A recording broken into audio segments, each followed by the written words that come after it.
Você deve evitar aquele tipo de podcast que é feito de brasileiro para quem tá aprendendo inglês. Tem vários podcasts de pessoas, de brasileiros, pra quem tá aprendendo inglês. Aí tem um episódiozinho, vai ter uma musiquinha, daí os caras vão se introduzir, vão falar alguma coisa e tal. Você vai aprender umas frasezinhas aqui e ali, vai ter um textinho junto, e é isso. Esses podcasts bem no comecinho, ou seja, podcast voltado para quem está aprendendo idiomas, é o único podcast que você pode usar logo no comecinho. Tá? Então, se for bem no começo, você não pode fugir, você não pode ir para escutar algum podcast de alguma coisa que você gosta. Por exemplo, não posso escutar um podcast de história. Você tem que aprender escutar um podcast sobre aprendizado de idiomas, que é feito e facilitado para quem está aprendendo. É o único podcast que você pode usar logo bem no começo. Qual é o problema de você usar isso aqui bem no comecinho? Eu acho extremamente chato. Eu não gosto.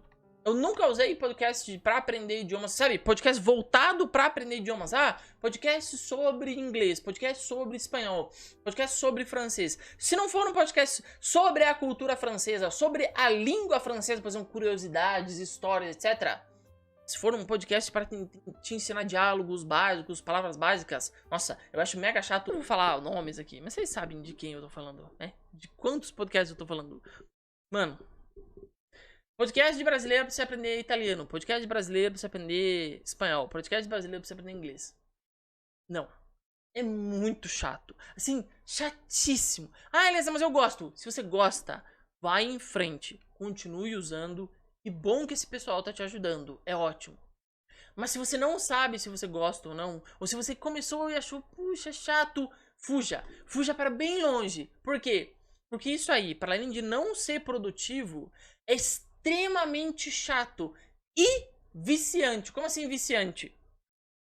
O áudio desses podcasts que você encontra aí na internet, eles geralmente são desacelerados, ou seja, o nativo fala de uma maneira bem lenta para que você no comecinho consiga entender todas as palavras. Mas quando a gente vai para a vida real, o negócio é diferente.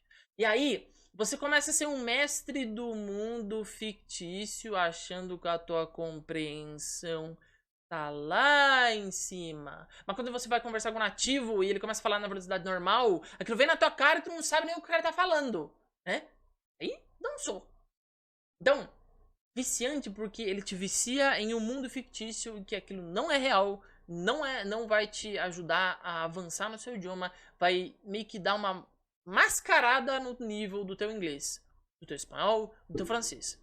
Recomendo esses podcasts dessa esfera brasileira de aprendizado de idiomas? Nenhum. Mas o daquela corujinha que é tão famoso, fuja também. Porque chato? Podcast é chato. De aprendizado de idiomas é chato. Eu acho extremamente chato. Use aquilo que você mais gosta. O que você gosta? Ah, aliás, eu gosto de viajar. Então acha um podcast sobre viagens. Tem tantos podcasts lindíssimos sobre viagens. A pessoa narra a viagem dela, narra os lugares que ela foi, ela dá dicas. Olha que rico é isso. Ah, mas eu gosto tanto da língua francesa. Então acha um podcast sobre uma pessoa que fala sobre a língua francesa, a história da língua francesa, os meandros da língua francesa, né? É isso que você tem que ir atrás. Você tem que ir atrás de alguma coisa que te brilhe os olhos, que você use com amor de estar usando. E não com a chatice de, ai meu Deus, mais um episódio desse negócio, ninguém merece. Beleza?